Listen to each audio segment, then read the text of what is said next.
কোঠা বাড়ি জীব জলি মহাদ্রুম জীব টলি বালিকা বচন ফলি পাপিয়ে পড়িবে বলি ক্ষণি করে এ সংসার হইব শূন্য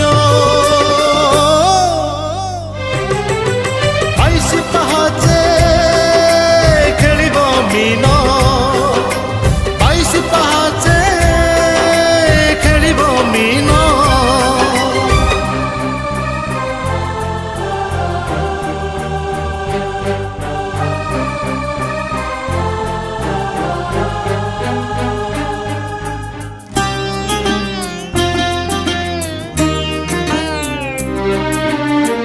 ভুঁইরে লোটিব কুঢ় কুঢ় সব নথিব খণ্ডি কাঠ কান্ধ দেবা পাই